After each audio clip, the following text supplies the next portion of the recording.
Bienvenidos a este canal. Margaret Mahler fue una autora psicoanalista especializada en el desarrollo infantil y en los trastornos psicóticos en menores. A continuación repasaremos su vida y obra a través de una pequeña biografía de ella. Empecemos. Margaret nació en Hungría el 10 de mayo de 1897.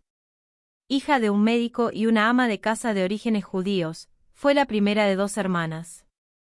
Con su padre tuvo una buena relación y pese a que en esa época estudiar no era cuestión de mujeres, él siempre la motivó y apoyó. Con su madre, en cambio, nunca tuvo una relación demasiado cercana. Desde la infancia se interesó por la ciencia, probablemente en parte debido a la profesión de su padre. En su adolescencia fue alentada a leer autores psicoanalíticos como Sigmund Freud, interesándose sobre el tema de la psicología y el inconsciente. En 1916 comenzó Historia del Arte, pero cambió a Medicina, con una especialidad en pediatría. Se trasladó a Jena. Si bien no era judía practicante, su identidad judía se vio forjada por el antisemitismo que experimentó en su juventud y la muerte de su madre durante el Holocausto. Se graduó en 1922. Ese mismo año ingresó al Instituto Psicoanalítico de Viena. En 1936, con 39 años, se casó con Paul Mahler, quien era químico, y adoptó su apellido.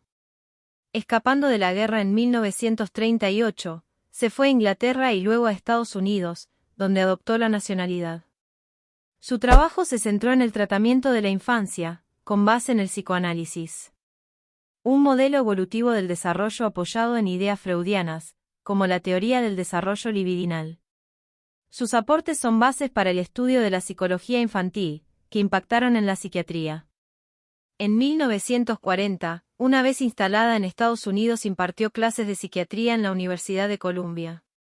En 1962 creó el Master Child Center, para estudiar la interacción entre madres e hijos menores de 3 años.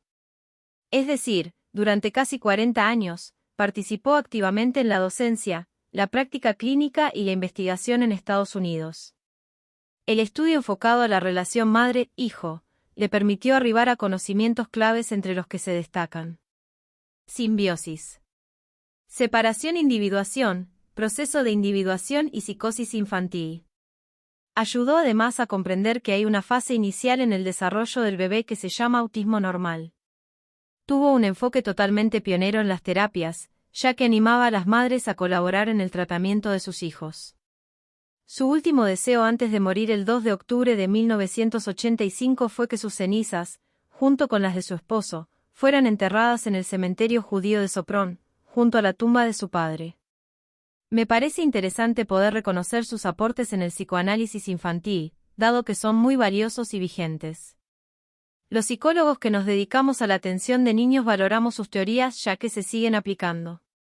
También es importante marcar los desafíos que atravesó para poder salvar su vida en tiempos de guerra. Pero sobre todo quiero subrayar los logros alcanzados siendo mujer. En esos tiempos solo era común que estudiaran y sean profesionales los hombres. Imaginen además, lograr ser escuchada y que sus conocimientos puedan llegar a ser considerados valiosos. Y si a eso le sumamos que sus aportes aún perduran, no es fácil dejar de reconocerla. Y ese es el sentido de esta pequeña biografía a esta mujer que llegó a ser médica, pediatra, docente, psicoanalista infantil y autora.